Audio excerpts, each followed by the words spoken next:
The Galactic Council had many rules. Do not travel near black holes without a Class 7 shield. Do not speak the name of the Vorath Empire in their own space. Do not trade stolen relics from the Shrine Worlds. Do not, under any circumstances, enter the quarantine zone designated Sector 7 null. Nobody asked why. That was also a rule. Councillor Drex of the Authori people had been a diplomat for 60 standard years. He had walked the glass halls of 17 civilizations. He had eaten things that technically counted as food. He had shaken hands, or tentacles, or energy fields, with beings so ancient they remembered when stars were young. He had never questioned Sector 7 null, until the new aide arrived. Her name was Yeva. She was Teruvian, a small, blue-skinned people from the outer spiral, who had only joined the council 7 years ago. She was young, she was curious, and she had a habit that Drex found deeply unsettling. She asked questions. "Counselor," she said, following him down the corridor of the High Assembly Station, tablet pressed to her chest. "I was reviewing the navigation charts for the outer spiral expansion route, the one the Council approved last cycle, and I noticed the route goes around Sector 7 null by almost 40 light-years. "Yes," Drex said. "That adds 11 months to the supply run. Yes. Wouldn't it be faster to go through the sector?" Drex stopped walking. He turned to look at her. She was blinking at him with those wide Teruvian eyes, completely sincere, completely unaware of what she had just said. "We do not go through Sector 7 null," he said. "I understand that. I'm asking why." The corridor was empty. The lights hummed. Drex felt something old move in his chest, something that had been sitting still for 60 years and did not appreciate being poked. "Because it is quarantined," he said. "Quarantined for what? Yeva. Is it a plague? A spatial anomaly?" Yeva." She stopped. He looked at her for a long moment. "Some questions," he said quietly, "are not asked. Not because we do not have the answers, but because the answers lead to more questions, and those questions lead to places no one comes back from." She wrote something on her tablet. He was almost certain she wrote, "Find out anyway." 3 weeks later, she came back with a file. Drex was in his office, reviewing trade agreements with the Sulhari Collective, when she placed the tablet on his desk without a word. He looked at it. It was a council historical archive, old, very old, the kind of old that required 3 separate security clearances and a form signed in 3 languages. She had gotten through all of it. "Where did you get this?" he asked. "I filed a heritage research request," she said, "under Teruvian Cultural Expansion Protocol. It gives junior staff access to historical navigation records from before the Unified Era. That protocol is for finding lost colony ships." "Yes, and I found one." He looked at her. "Not a colony ship," she said. "A record. From before the quarantine. From before the council was the council." She tapped the tablet. "Counselor, Sector 7 null wasn't always quarantined. It used to be a trade route, a busy one. Ships passed through it constantly. It connected the inner core to the outer spiral. It was one of the most traveled corridors in the known galaxy." Drex said nothing. "And then," she said, "about 2,000 standard years ago, all traffic stopped. No announcement. No treaty. No record of a disaster. The routes just moved. Every civilization that used that corridor quietly rerouted, and nobody wrote down why." The room felt smaller. "There is a planet," she continued, "at the center of that sector, designation 7N3. It's the 3rd planet from a mid-sequence yellow star. Class M atmosphere, liquid water, breathable air." She paused. "It's been sitting there, completely ignored, for 2,000 years. The Council's own charts label it as a hazard zone with no further description." Drex put the tablet down. "Close the file," he said. "Counselor. Close it, Yeva. File a deletion request. Tell them it was an error." "But that planet," he said, and his voice came out lower than he intended, "is not to be studied. It is not to be visited. It is not to be named in official records." He looked at her steadily. "Do you understand me?" She looked at the tablet. She looked at him. "No," she said. "I don't." The thing about the Galactic Council was that it was very large. Very large organizations have a problem. They have too many departments, too many people, too many forms, and somewhere inside all of that structure, there are cracks, little gaps between jurisdictions where a determined junior researcher, with the right access codes, can slip through without anyone noticing. Yeva was very good at finding cracks. It took her 2 more weeks to locate the oldest accessible record in the Council's history. A navigation warning log, text only, no images, written in a dialect of Old Sulhari that had not been spoken in 800 years. She ran it through 4 translation programs. The results were inconsistent, the way very old text always is, but the core of it came through. Do not approach the third world of the yellow star in the center corridor. We made contact. We will not do so again. The beings there are, and here the translation broke down into 3 different possibilities: wrong, broken, or impossible, and they do not behave as living things should. They remember pain and return to it willingly. They build weapons as a hobby. They have no natural predators, and this has made them, and here the translation failed entirely, cycling between 6 words: reckless, mad, holy, dangerous, free, and beautiful. We have agreed, all of us. We leave them alone. We pray they never look up. They had been looking up for a long time. Commander Seo-ji-won of the United Earth Exploration Corps did not know she was being watched. She was standing on the observation deck of the ESV Horizon, 3rd ship in Earth's brand new deep space exploration fleet, watching a star field that no human had ever seen with their own eyes before. The ship was 6 months out from Earth. They were on the edge of something the Council's charts, which humanity had intercepted, decoded, and reverse-engineered with the cheerful arrogance of a species that had been doing things it wasn't supposed to for its entire existence, called Sector 7 Null. "We're getting a weird signal," said Lieutenant Okafor from the navigation station. He was frowning at his screen. "Passive scanners are picking up what looks like a relay beacon. Old tech, really old, but it's still pinging." "Direction?" Line 1 asked. "Deep in the sector, toward the center." She looked at the starfield.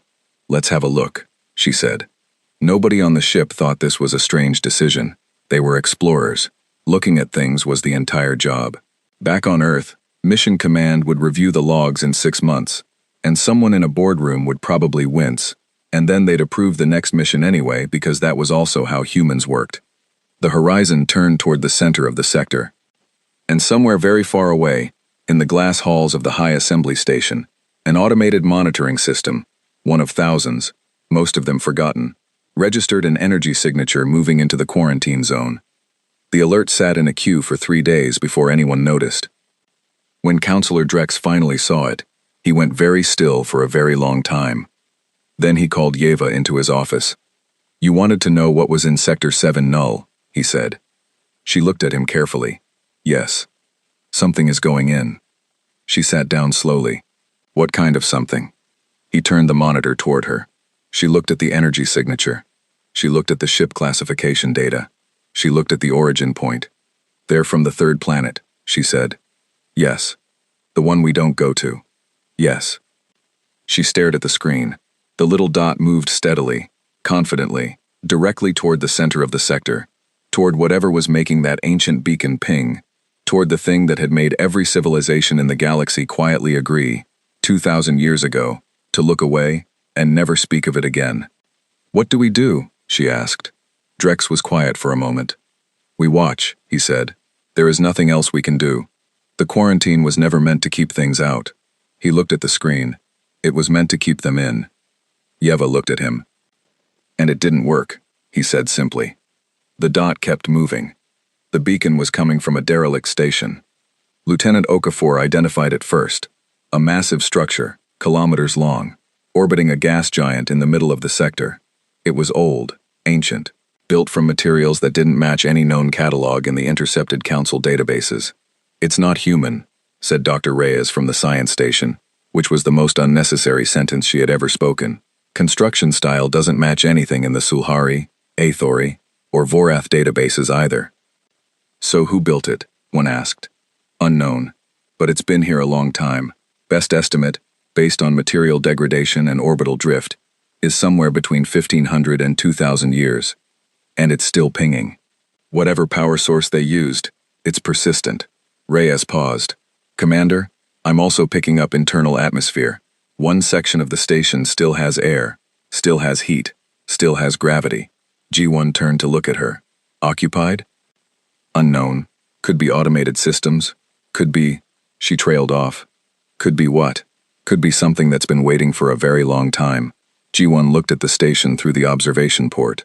It turned slowly in the dark, catching the distant starlight on surfaces that had not been touched in 20 centuries. It was enormous, and quiet, and very, very patient. "Suit up," she said. "We're going in." Her crew moved. Nobody hesitated. Nobody asked if it was a good idea. Nobody suggested they might want to think about this. This was, Drex would later say to Yeva, exactly the problem. The airlock of the derelict station opened as soon as the Horizon's docking arm made contact. Not because they hacked it, not because they forced it. It just opened, like it had been expecting them. G1 stepped through first, because that was what commanders did. The corridor beyond was wide and tall, built for beings larger than humans, or beings that moved differently, or maybe just built for impressiveness. The walls were covered in carvings, not decorative, informational, line after line of symbols, layered over each other, left by different hands in different eras. "Multiple languages," Reyes said, scanning. "Dozens. I'm seeing matches to 6 known council languages, plus others I can't identify." "People have been here before," Okafor said. "A lot of people," Reyes said. "Over a long time." They walked deeper in. The gravity was slightly lower than Earth standard. Comfortable. The air was breathable but old, the way a room smells when it's been closed for years. The lights came on as they moved, one section at a time, triggered by their presence. G1 kept her eyes moving. Walls, ceiling, side corridors. She was calm, methodical, the way she always was in unknown spaces, which was a professional habit, and also, on some level, a kind of madness. At the end of the main corridor was a room. In the center of the room was a chair. In the chair was something. It was not alive. It was not quite dead. It was old in a way that made the station look new. It was thin and still, and its many eyes were closed, and it sat in the chair the way something sits when it has decided to wait for as long as waiting takes. And on the wall behind it, carved in 50 languages, was a single message. Reyes translated it, slowly, cross-referencing, going pale as she worked. "What does it say?" G1 asked. Reyes looked up. "It says, 'We have been waiting for the ones who are not afraid. We have questions. We have been waiting a very long time. We hope you are the ones. We have left this message in every language we know. If you are reading this and you are still here, you are." The silence in the room was enormous. Then Okafor said, very quietly, "Questions about what?" The thing in the chair opened its eyes. All of them. G1's hand moved to her sidearm. She did not draw it. She held the grip, and breathed, and looked at the creature in the chair, and the creature looked back at her with eyes like collapsed stars, and for a long moment nothing happened. Then it spoke, a sound that was not quite language but carried the shape of language, the intention of it, and the universal translator, on G1's suit cycled through 412 attempts before it gave her something that worked. "You are from the third world," it said. "The yellow star. The small blue world." "Yes," G1 said. "We were told you would never come. We were told you were," and here the translator struggled, "too busy destroying yourselves to look outward." "We got better at multitasking," G1 said. The creature's eyes moved, all of them at once, in a way that might have been, in something this old and this strange, the equivalent of a smile. "Yes," it said, "that is exactly what we were afraid of." The creature's name did not translate.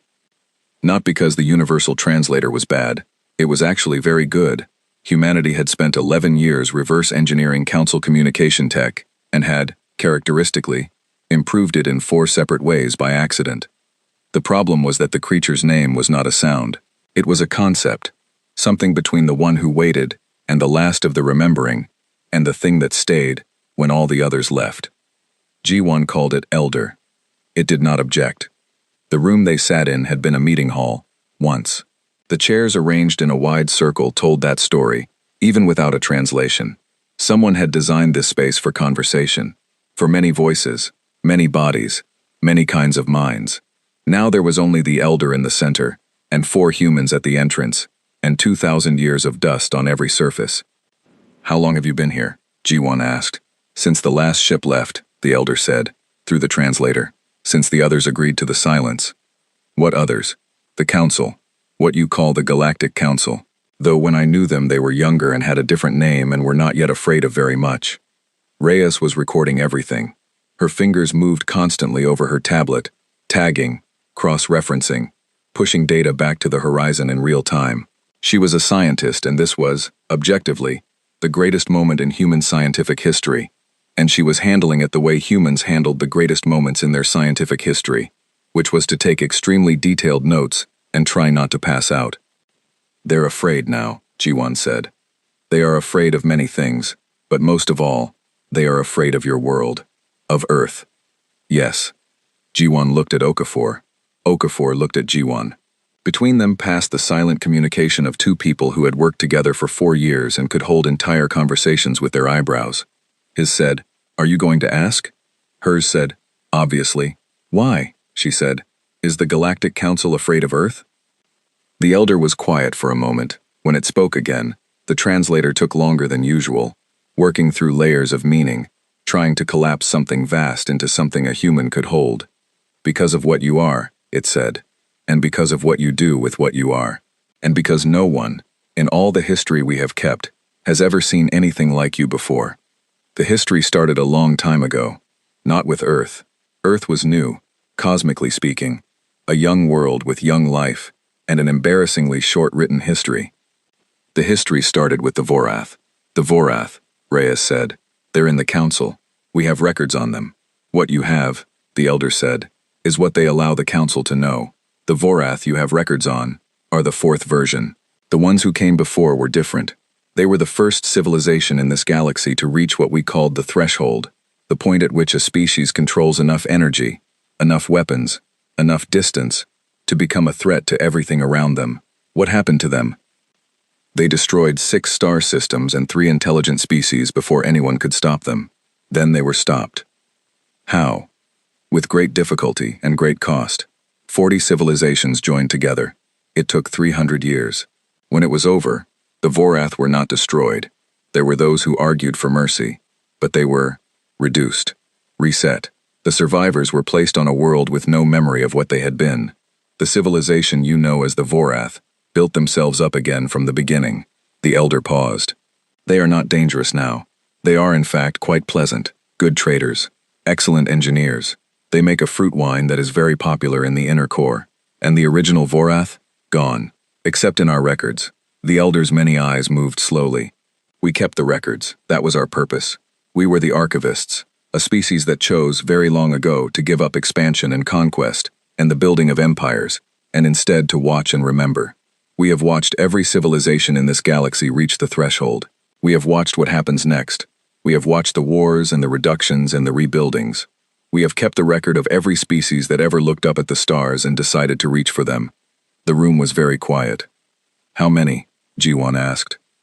"In this galaxy, in our recorded history, 216 species have reached spacefaring capability. That's a lot. Of those, 61 destroyed themselves before reaching other star systems. 44 were stopped by their neighbors before causing wider damage. 38 were absorbed into larger civilizations peacefully. The remaining 73 reached what you might call stability, a place in the galactic order, a role, a way of existing alongside others."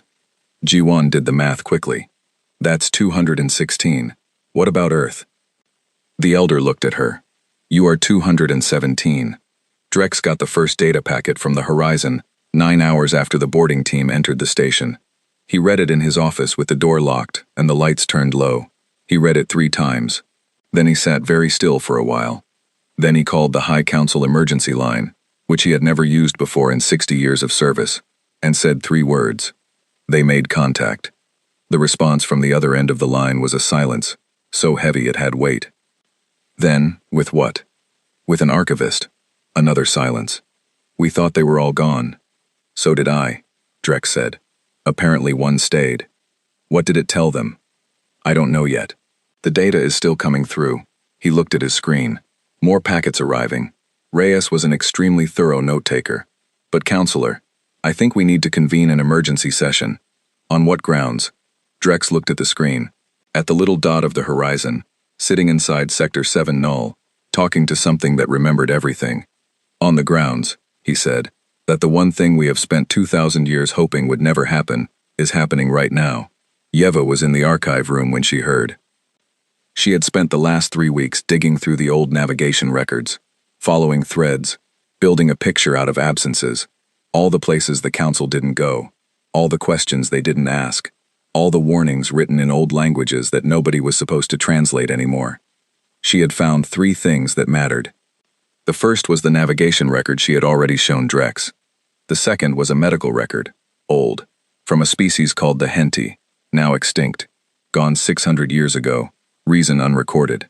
The record described a long-term observation study of a Class M world in a quarantine sector. The Henti had apparently done what no one else had done. They had watched Earth from a distance, carefully, for 200 years, and they had written down what they saw. The record was dry and clinical, the way scientific records always are, but the conclusion was not. This species presents a unique profile we have not encountered in any prior study. Most space-capable species display one of 2 survival strategies: cooperation, collective governance, shared resource distribution, conflict minimization, or dominance, territorial expansion, hierarchical control, competitor elimination. This species displays both simultaneously. They cooperate and dominate. They war and they heal. They destroy ecosystems and then build sanctuaries for the things they destroyed. They create weapons of civilization-ending capability, and then sign agreements not to use them, and then almost use them, and then don't. We cannot determine which drive, the cooperative or the dominant, is primary.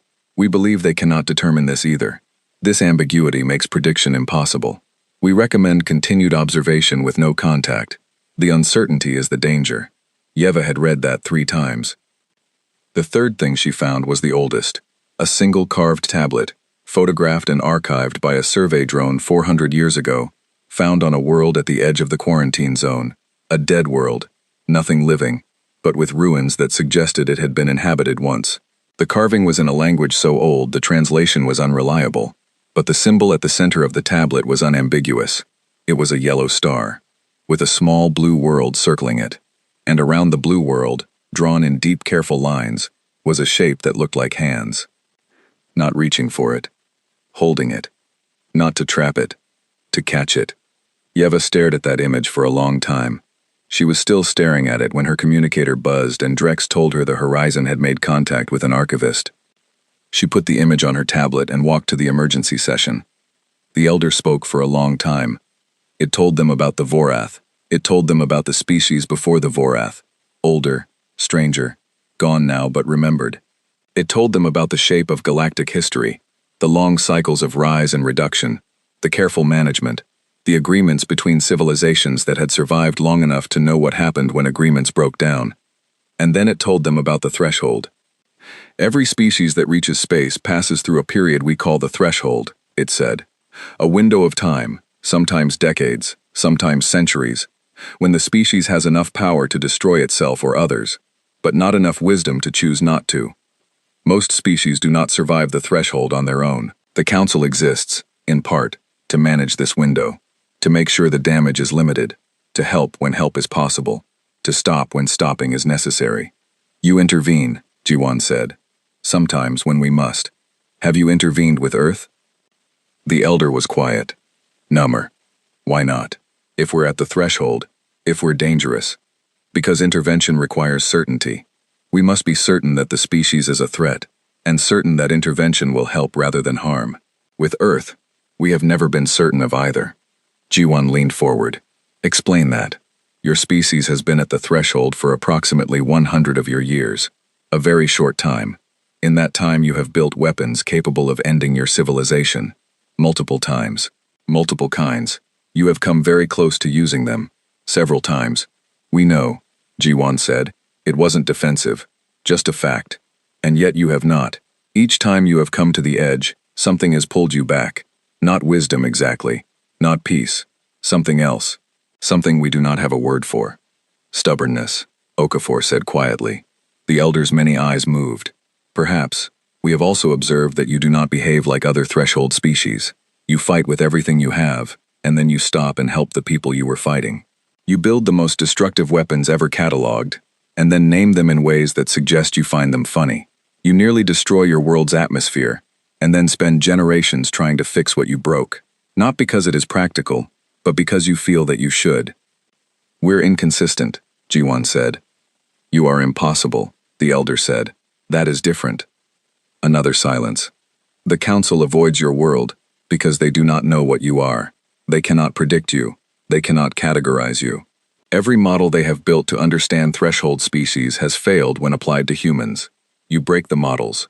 Not because you are violent. Many species are violent. Not because you are intelligent. Many species are intelligent. But because you are violent and intelligent, and also, the translator cycled, sorry. You feel sorry for what you do, and then you do it again, and then you feel sorry again. And in between the doing and the sorry, you build things. You build everything. You build and you break and you build again, and no species has ever done this at your speed. G1 sat with that for a moment. Is that why they're afraid of us? They are afraid because they do not understand, and they do not understand because they will not come close enough to learn. The elder looked at her steadily. But you are here, so perhaps now, things will change. What happens if things change? That, the elder said, depends entirely on you. The emergency session at the High Assembly lasted 4 hours. Yeva sat in the back, which was technically against protocol for a junior researcher, but nobody asked her to leave because everyone was too busy arguing. The argument came down, as arguments in large governing bodies usually do, to 2 positions. Position 1. The humans had violated the quarantine zone. They should be warned off. The quarantine should be reinforced. Contact with the archivist should be severed. If necessary, stronger measures should be taken. Position 2. The humans had found the archivist. The archivist was talking to them. 2,000 years of silence was ending whether the council wanted it to or not. And the question was no longer how do we keep them out, but what do we do now that they're in? Drex held position 2. Yeva did not speak, but when the session ended without a decision, because large governing bodies frequently end that way, she walked to the communications room and sent a message to the horizon. It said, "Whatever it's telling you, don't stop listening. There are things the council has never wanted to know. I think you're about to find out why." She hesitated. Then she added, "I think they're afraid because you're the first species they've ever seen that might actually survive the threshold on your own terms." She sent it. She sat back in her chair. She looked at the image on her tablet, the yellow star, the small blue world, the old carved hands around it that could mean 100 different things depending on who was reading. She decided they meant, "We are watching." She decided, looking at the dot on the navigation screen that was the horizon, moving steadily deeper into the sector, that they meant something else now. We are watching, and they are coming. The elder had a room full of things no one was supposed to know. G1 found it on the 2nd day. She had gone back to the station alone, or mostly alone. Okafor was with her, because Okafor was always with her, and had strong opinions about commanding officers walking into ancient alien derelicts by themselves.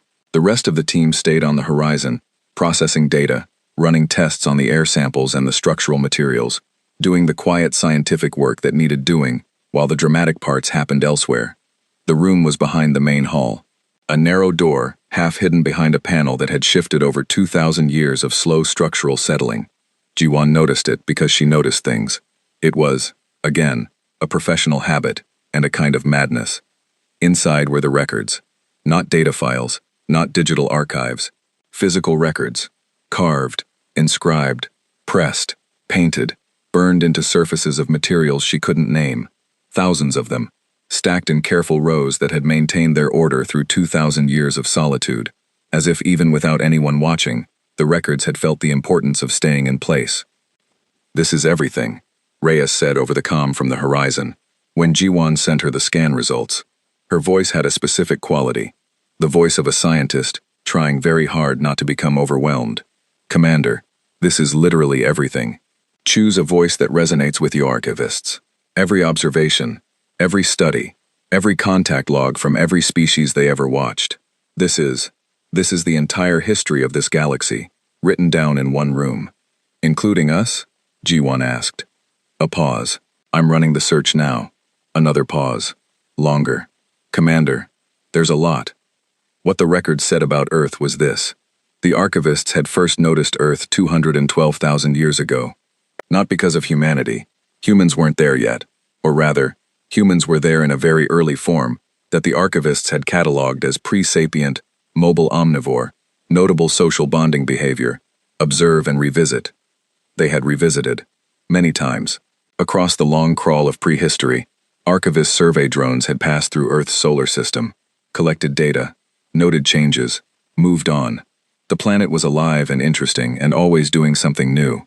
The records tracked the ice ages, the migrations, the slow spread of a particular kind of ape that was doing something unusual, not just using tools, but teaching others to use tools, passing information forward, building, in the most basic possible sense, a kind of memory outside the body. Exceptional, one record said. Written approximately 80,000 years ago. Social complexity exceeding all prior Class M observations.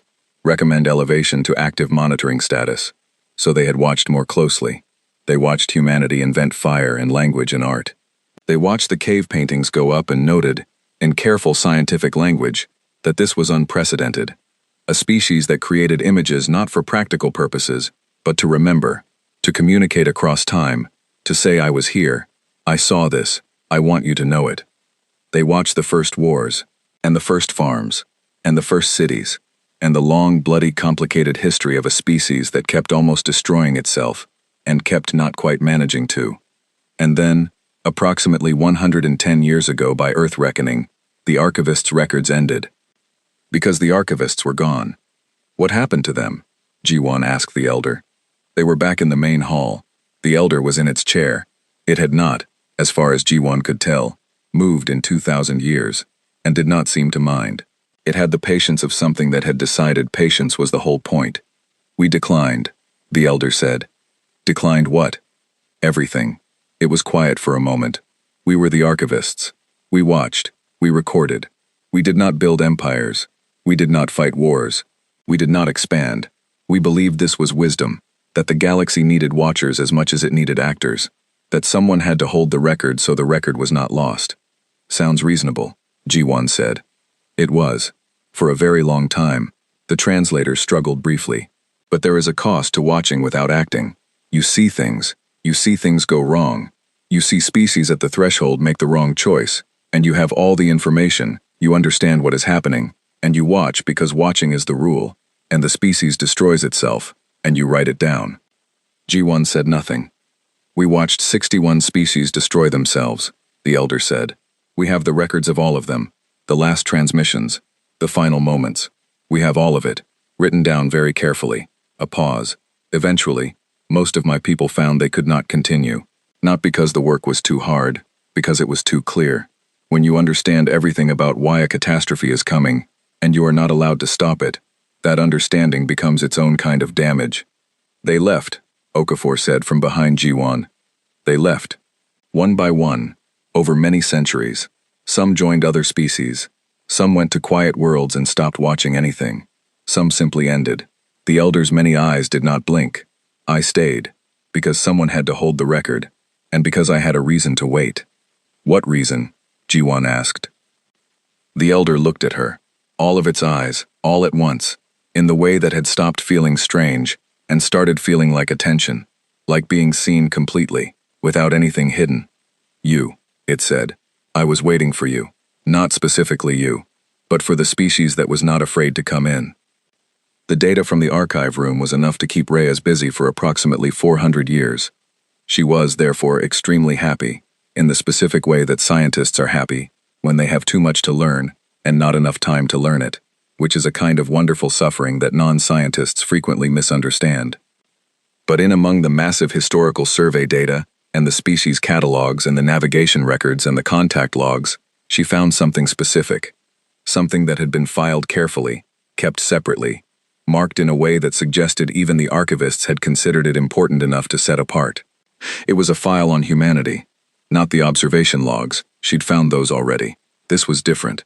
This was a file put together in the last 100 years before the archivists dispersed, the most recent record in the entire archive. It had been compiled by the elder, working alone after the others left, watching Earth as humanity entered the 20th century and began doing what humanity did when it found a new kind of power to play with.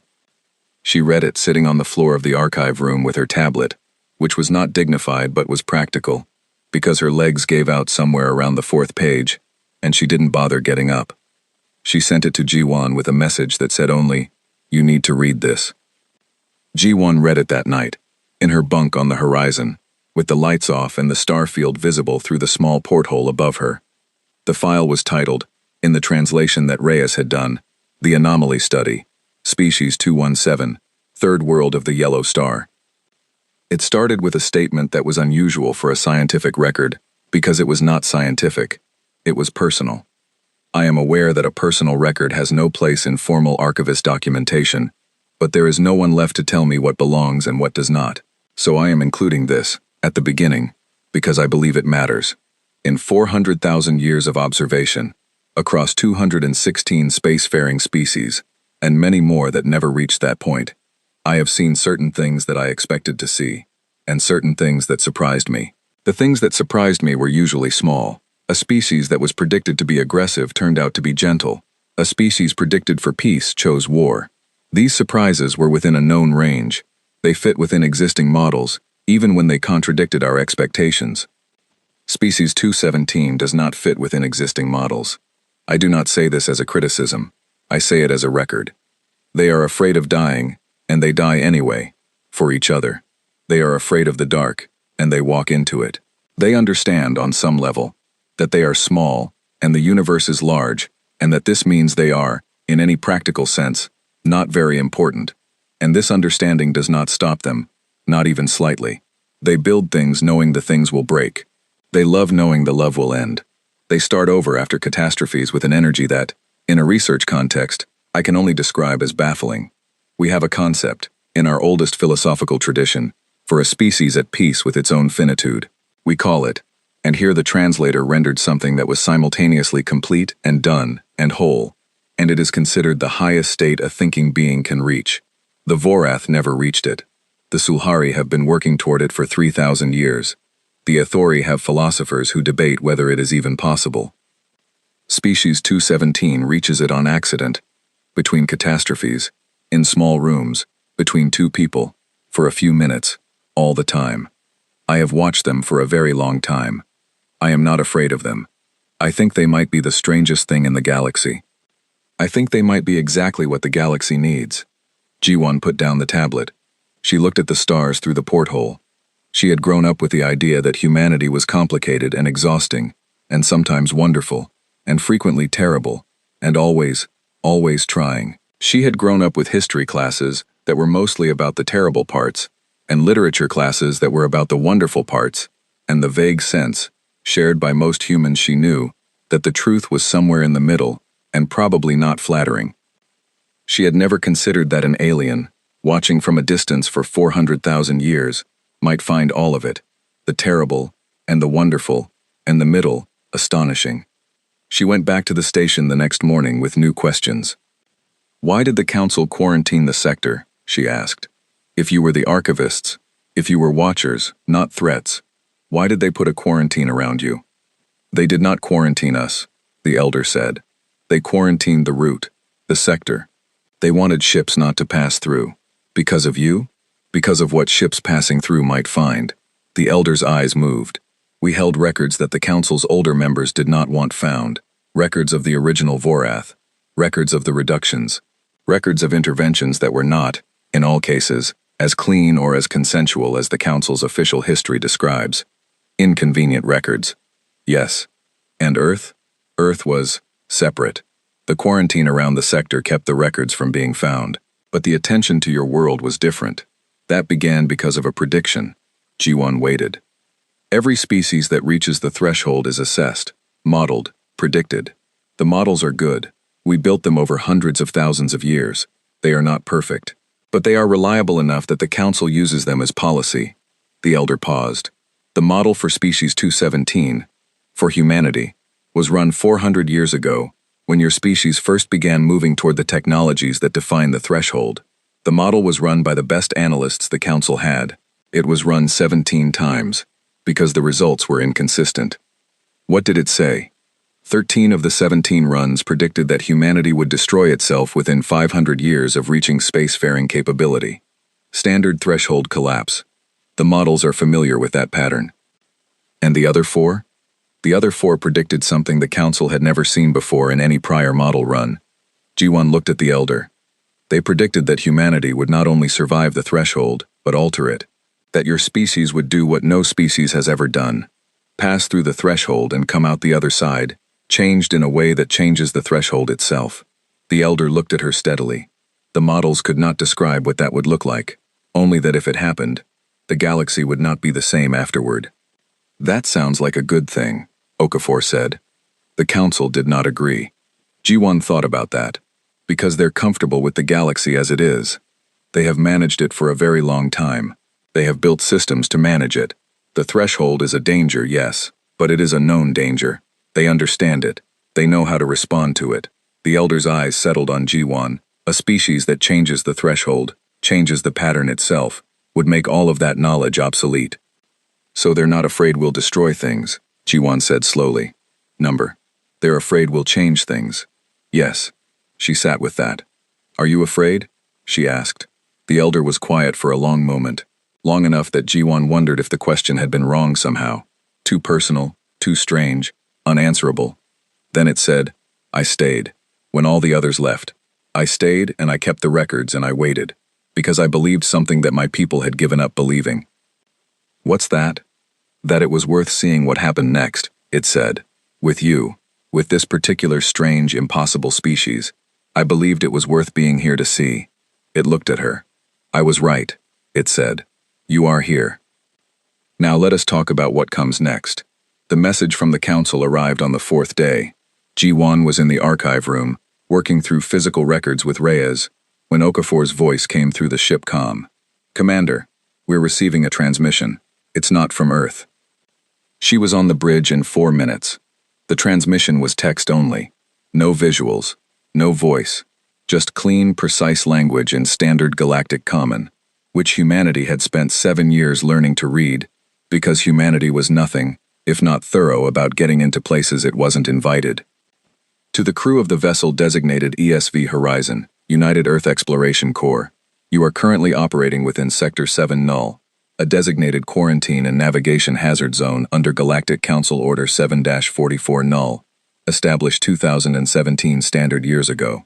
Your presence in this zone constitutes a violation of Council navigation law, under which penalties range from vessel impoundment to diplomatic sanction of your world's observer status. You are instructed to withdraw from the sector immediately. The Council recognizes that Earth is a new observer and may not have had full access to navigation restriction records. No punitive action will be taken if you withdraw within 48 standard hours. We strongly encourage compliance. Office of the High Counselor, Galactic Council High Assembly. G1 read it twice. They know we're in here, Okafor said. They've known since we crossed the boundary, G1 said. They have monitoring systems all over this sector. She put the message down. They waited 4 days to say something. Maybe they were arguing about whether to say something. Probably. She looked at the message again. They're being polite about it. Very polite. Strongly encourage is pretty soft for a governing body telling you to leave. It means they're not sure what to do. G1 sat in the command chair. Outside the view screen, the derelict station turned slowly in the dark. Inside it, 2,000 years of everything anyone had ever known sat waiting to be read. And in the center hall, the elder waited too, patient, ancient, done with waiting for something it had finally found. What do we do? Okafor asked. We respond, G1 said, respectfully, and then we stay. The response she sent was 4 sentences. We appreciate the Council's notice and understand the navigational restrictions in place. We are currently in contact with an entity on the station in this sector who identifies as an archivist, and who has requested this contact. We believe this contact is significant, and that withdrawing at this time would be premature. We respectfully request an extension of the notice period, while we determine the nature and scope of the information being shared with us. She read it back once. It was polite. It was careful. It acknowledged the Council's authority without surrendering to it. It was, she thought, exactly the kind of message that would drive a governing body absolutely insane. She sent it. The response from Yeva arrived 6 hours later, personal channel, flagged as unofficial, not routed through the Council's formal communication systems. They are arguing very loudly. That's good. Loud arguments mean no one has decided yet. 48 hours is a soft deadline. They wouldn't give you a soft deadline if they were actually going to enforce it. Stay. Listen. The archivist has things to tell you that the council has spent 2,000 years hoping no one would hear. Also, there is a vote scheduled in 3 days on whether to formally request your world's removal from observer status. I'm telling you this because you should know it, not because it will change what you're doing. I've been reading the files. The record of humanity in that archive. I have not been able to read it without feeling strange. I don't have a word for the feeling. But I think you should know that what you're sitting in front of is not just history. It's a case file. The council has been building one for 2,000 years. And whatever they've decided about you, it's not neutral. Ji-won read the message, then deleted it from the formal record, and kept a personal copy. Then she went back to the station. Tell me about the case, Ji-won said. The elder looked at her. What case? The council's case. Against Earth. She sat down across from it. In a chair she'd moved from one of the side corridors, because she was going to be here a while, and the floor was cold. I know there's one. We have sources. The elder's eyes moved in the particular way she was learning to read as something like amusement. Your people are persistent. We've been told. Yes. It was quiet for a moment. The council has maintained a file on your world since you were identified as a potential threshold species. The file contains the observation data from before my people dispersed, and the data collected by their own monitoring systems since then. It contains the model runs, the 17 predictions, the 13 that say we collapse, and the 4 that say we don't. Yes. And it contains a series of internal assessments done over the last century by council analysts. Assessments of risk, of potential, of what should be done. What was their conclusion? They could not reach one. The elder made a sound that the translator didn't render as any word, but that felt like a sigh. This is the problem with an unprecedented case. If you fit a known pattern, the council knows what to do. They have done it before. They do it well. What you do not fit any known pattern, and the council is not comfortable with things that do not fit. So they argued. For a very long time, some members argued that you should be observed and left alone, that the threshold would resolve itself, one way or another, and interference would only introduce variables. The elder paused. Some argued that you should be helped, given technology, resources, guidance to survive the threshold faster and with less damage. Why didn't they? Because other members argued against it. They said help would only give you more power, and more power given to a species that might collapse would only make the collapse larger. And they were afraid of what the 4 models predicted, that you might not just survive, but change things. Ji-won leaned forward. And what was the third argument? The elder was quiet. There were 3 factions, Ji-won said. You described 2. What was the third? A long silence. The third faction argued that you should be stopped, not destroyed, not reduced, the way the Vorath were, but contained, prevented from leaving your world until the threshold resolved. Ji-won felt something go still inside her. Contained how? There are technologies, methods, things the council has used, in more difficult cases. A world can be made to seem uninhabitable from space. Signals can be distorted, so that scanning technology finds nothing beyond a solar system. It is subtle, careful, not cruel. Another pause. But it amounts to building a cage around a world without telling the world what is happening. How many votes did that faction have? I do not know. I have been here. The elder looked at her. But the fact that you are here, that you found your way out of your system and through the stars, and to this station, suggests the cage was never built. Or it wasn't finished, Ji-won said. The elder was quiet. Or it was built, and we got out anyway, Okafor said from behind her. Ji-won turned to look at him. He had his arms crossed, leaning against the doorframe. His face was the particular expression he wore when he was working through something he didn't like, and wasn't going to stop working through. The council's monitoring system caught us 4 days ago, he said. They sent a soft warning. Please leave. No penalties if you go now. He looked at Ji-won. If they'd built a containment system and we'd broken through it, that message would not have been soft. So no cage, Ji-won said. No cage, which means the third faction didn't win. He paused, which means the other 2 were fighting it out for 100 years and nobody made a decision. Ji-won looked at the elder. That's what happened, isn't it? They couldn't decide. They are very good at not deciding, the elder said. It is one of their consistent traits. Back on the horizon, Reyes had found something new. She had been working through the archive records in chronological order, starting from the oldest, which was a professional approach, and also meant she kept finding older and stranger things before she found the thing she was actually looking for. This was how research worked, and she had made peace with it. But then she found the thing she hadn't been looking for, and hadn't expected. It was not about Earth. It was about a species that no longer existed, one of the 61 that the Elder had described as self-destroyed. Species 188, a civilization that had reached the threshold approximately 800 years ago, and had, unlike humanity, not made it through. The record of their last days was dry and clinical in the way the archivist records always were. They had built weapons, used them, a chain of events that took 30 years and ended badly. What caught Reyes was not the record itself, but the notation at the end of it, written by the Elder, who had apparently added personal notations to many of the records in the last centuries of isolation. Species 188 had, in their final century, developed a philosophy of acceptance regarding conflict. They believed that war was the natural state of complex intelligent life, that competition was the engine of progress, and that the strong surviving was correct. They believed this so thoroughly that when they reached the point of mutual destruction, they did not consider stopping. There was no mechanism for stopping. The philosophy had removed the mechanism. I think of them when I watch Species 2517. The humans also fight. They fight constantly, at every scale, for resources and ideology and territory, and sometimes, as far as I can tell, for the simple reason that they find it difficult to stop.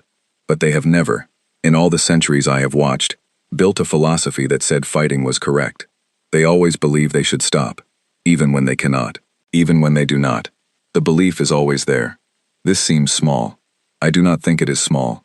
Reyes sat with that for a while. Then she messaged G1. I think I know why the models disagreed. Read this. G1 read it that evening. She read it sitting in the main hall of the station, in the quiet, with the Elder in its chair across from her, and the weight of 2,000 years of records in the room behind her. You wrote this, she said. Yes. You've been thinking about us for a long time. Yes. She looked at the notation. At the last line, this seems small. I do not think it is small. We feel guilty, she said. That's what you're saying. We fight and we hurt people and we break things and we always feel like we shouldn't have. Yes. That's not a small thing to you. In all the species I have watched, all 216 before you, the ones that destroyed themselves had, in the end, stopped feeling that they shouldn't. The guilt was gone. The mechanism.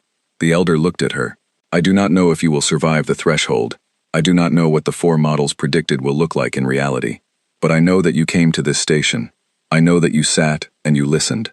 I know that the first thing your people did, when they discovered they were not alone in the galaxy, was not to send weapons.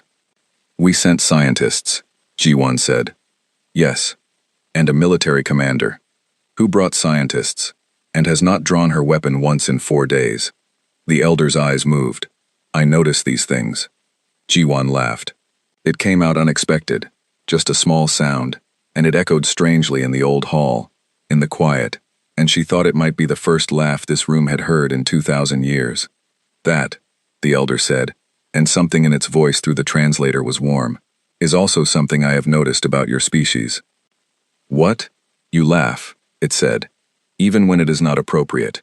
Even when things are serious. Even when you are afraid. You laugh. A pause. I have records of 400,000 years of intelligent life in this galaxy. Laughter as a response to fear, true fear, not social signaling, appears in exactly one species. G1 looked at it. I find it, the Elder said. Very beautiful. The 48 hours were almost up when G1 made her decision. She called a crew meeting. 12 people, the full complement of the Horizon's science and command staff, in the ship's small common room, with the recording system running, and the archive data backed up in 6 separate locations, because Reyes was not taking chances. The council wants us to leave, G1 said. We have approximately 6 hours before their deadline. Are we leaving? Someone asked. No, G1 said. But here's what's going to happen instead. She told them about the archive, the full scope of it, not just the data they'd already processed, but the size of what remained, hundreds of thousands of records, the complete observed history of 217 spacefaring species, everything the council didn't want found. We can't take it all, Reyes said. Not in the time we have. Not even close. We're not taking it, G1 said. We're transmitting it. The room was quiet. To Earth? To Earth. Encrypted, compressed, full burn on the comms array. It'll take everything we have, but it's doable. She looked at the room. And then we're going to respond to the council. With what? Ji-won thought about the Elder's file. The notation. This seems small. I do not think it is small. With the truth, she said. With exactly what we found, and exactly what it means. No diplomacy. No carefully managed language. Just what's in those records and what it says about all of us. She paused. About what the council has been doing, and what they've been afraid of, and what Earth actually is. That's going to cause a problem, Okafor said. Yes. A big problem. A very big one. Good, said Okafor, and crossed his arms, and the room was quiet again, and then several people at once said something that sounded like agreement, and Ji-won felt the thing she sometimes felt in rooms full of humans, that particular energy, familiar and strange, that was not exactly courage, and not exactly recklessness, but something in between, that her species had been generating for its entire existence. The thing that kept them moving. The thing the Elder had been watching for 400,000 years. All right, she said. Let's get to work. The transmission took 11 hours. The Horizon's comms array ran at full capacity the entire time, burning through power reserves at a rate that left the crew with minimal heat and no non-essential systems for most of a day. They sat in their coats in the quiet ship and watched the progress bar, and ate cold food from the emergency stores, and nobody complained, and nobody suggested stopping. Reyes managed the compression from the archive with the kind of focus that had made her the best data scientist in the UIC. She had organized the records into layers, Priority 1 being the history of species management, the threshold intervention records, the Council's internal assessments of Earth. Priority 2 being the broader historical record, the rise and fall of civilizations, the Vorath origin, the reduction events, all the things the Council had quietly kept out of what it called public galactic knowledge. Priority 3 being everything else. The 400,000 years of observations, the natural histories, the full scope of what the archivists had spent their existence collecting.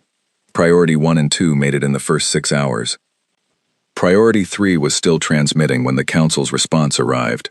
It was not a soft response this time. The transmission came in on the formal diplomatic frequency, the one that meant this was official, recorded, and carrying the full weight of the Council's authority. It was read by a voice rendering system, flat and precise, the way serious things are delivered when the speaker does not want emotion to complicate the message. ESV Horizon. Your deadline has passed. You are in violation of Council Navigation Order 7-44 null.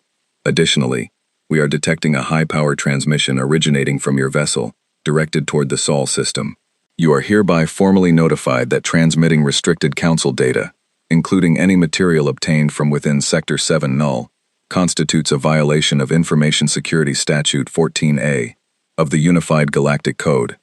You are ordered to cease transmission immediately. Failure to comply will result in... Ji-won muted it. 11% left, Reyes said. How long? 40 minutes. Ji-won unmuted the transmission. It was still going. Long list of consequences. Impoundment. Diplomatic sanction. Formal review of Earth's observer status.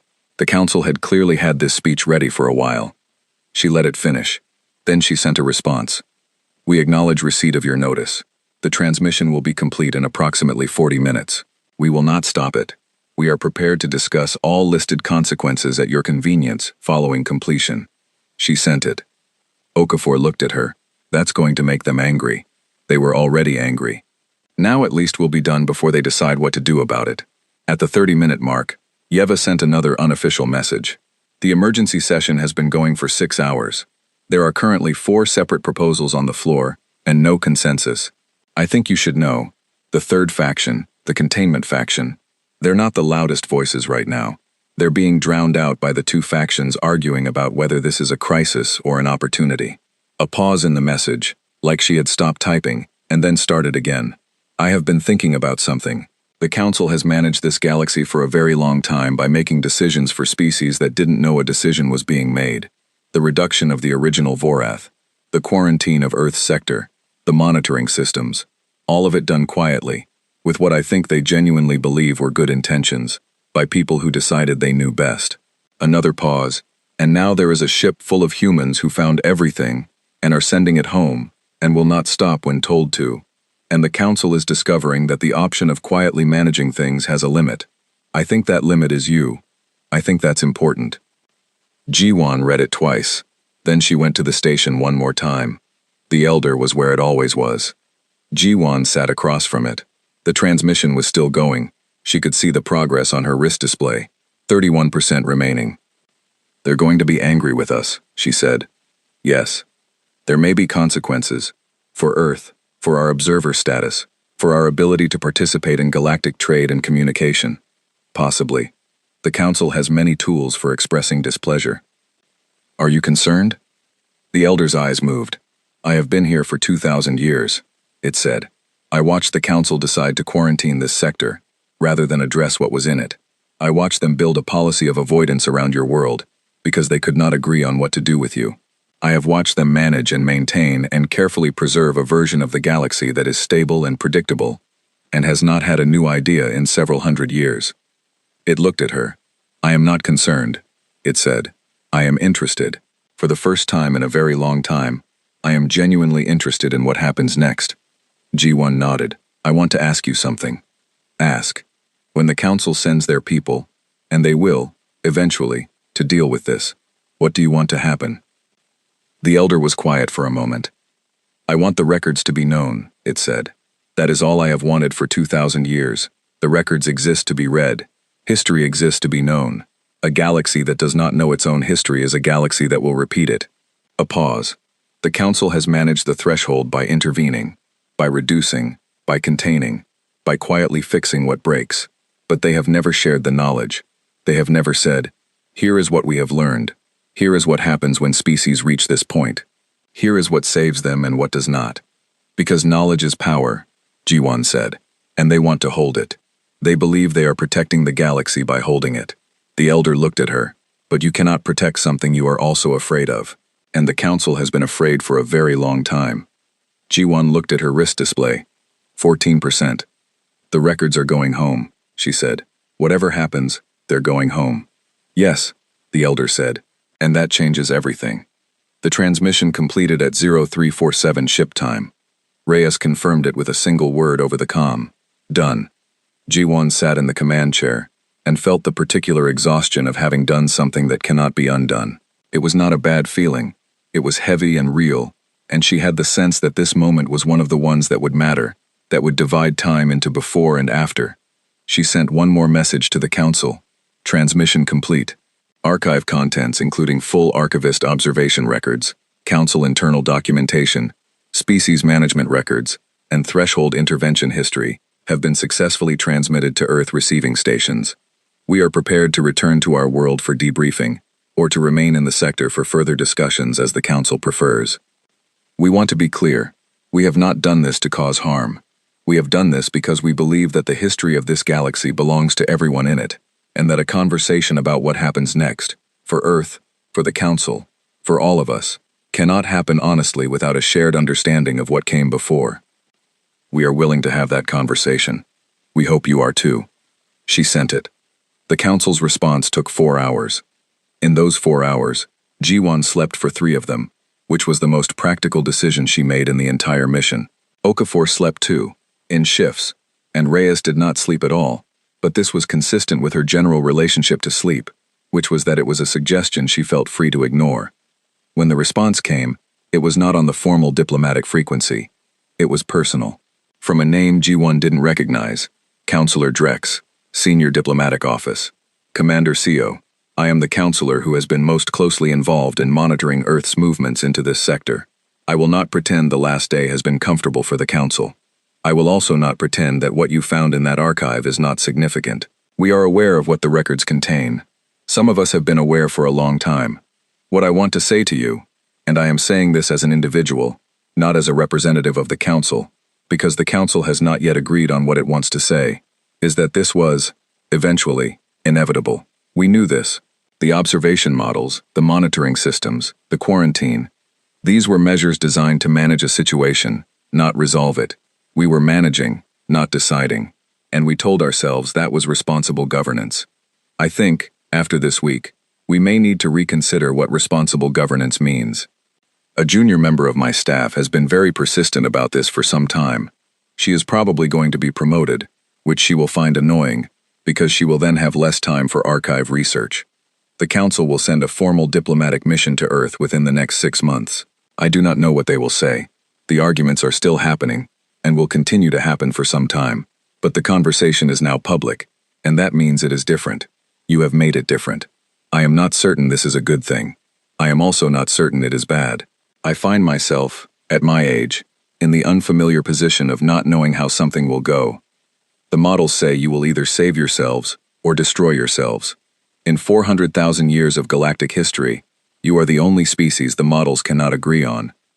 I have decided, recently, that I find this hopeful. Drex Jiwan read it 3 times, then she wrote back a response that was 2 sentences. We find it hopeful too. We're going home. Come find us. She sent it. They left the sector 2 days later.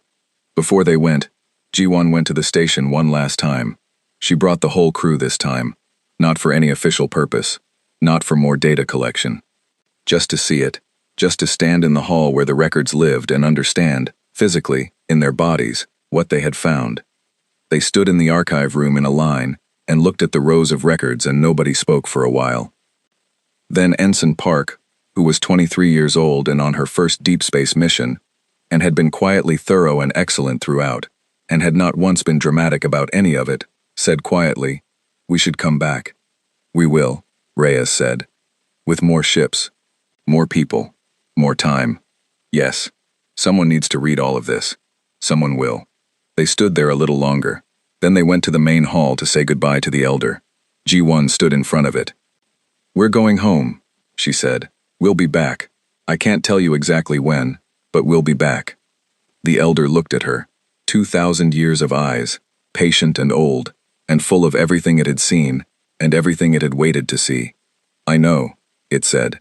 "You are the kind of species that comes back." Is that a compliment? It is a fact, which, with your species, amounts to the same thing. Jiwan almost laughed again. Didn't quite. "Will you be okay?" she asked. "Here, alone."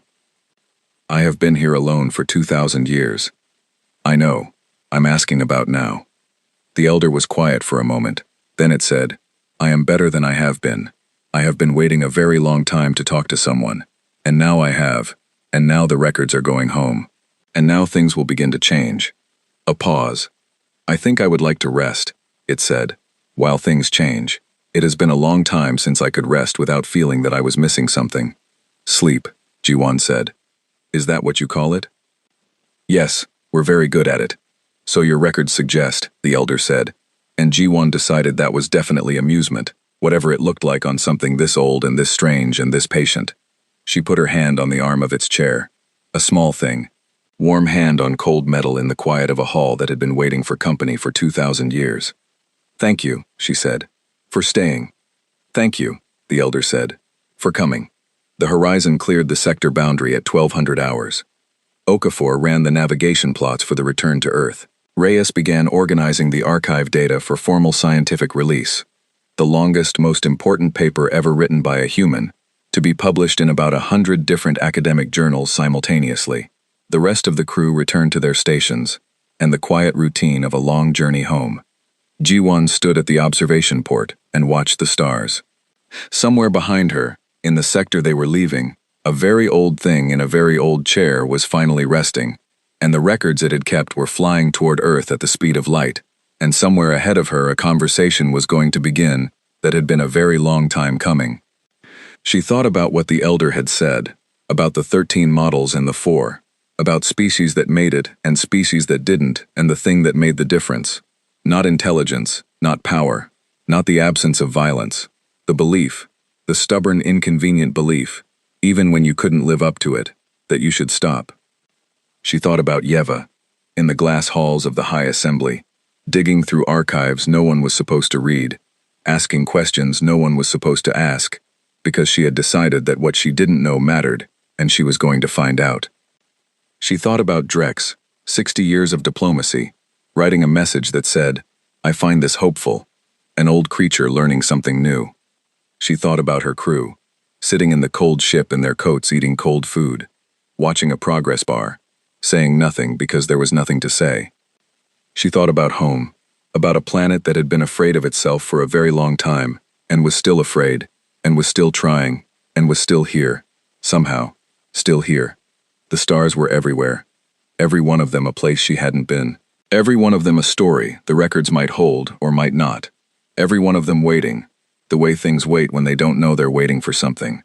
The horizon moved through the dark, steady, certain, going home. On Earth, the first data packets arrived 6 hours before the ship crossed back into mapped space. The receiving stations logged them automatically. The encryption keys matched. UX standard, mission coded, verified. The files began unpacking into the servers of the Global Science Consortium at a rate that sent 3 separate automatic alerts to the overnight monitoring team. The monitoring team, which consisted of 2 graduate students and a duty officer named Chen who was on his 4th coffee, looked at the incoming data and very quickly called everyone they knew. By morning, the first headlines were already wrong, too small, too careful, describing the discovery in terms that did not yet have the vocabulary for what it actually was. By afternoon, the government briefings had started. By the following day, when the horizon finally crossed back into familiar space, and Ji-won's voice came through on the direct channel saying, "We're home, and you're going to want to read what we sent you." Every major government on Earth had a team working through the archive, and the arguments had started, about what it meant, and what to do, and how to respond, and what came next. The arguments were loud, they were confused, they were sometimes wrong and sometimes right, and they were happening in 100 languages simultaneously. They were exactly what happens when a species finds out it is not alone, has never been alone, has been watched for 400,000 years, and has finally, after everything, looked back. In the Galactic Council's chambers, the debates continued too, louder than before, more complicated. But underneath the loudness, something had changed. The records were out. The history was known. The thing that had been managed in silence for 2,000 years was now impossible to manage in silence because it was not silent anymore. Yeva sat in her small office and read the incoming archive files and felt the feeling she didn't have a word for. She decided, eventually, that the closest word in her language was beginning. Not an ending, not a resolution, a beginning. The first day of something that had been a very long time coming. And in the center of Sector 7 Null, in a chair in an old hall full of everything anyone had ever known, the elder slept, for the first time in 2,000 years, quietly, at peace.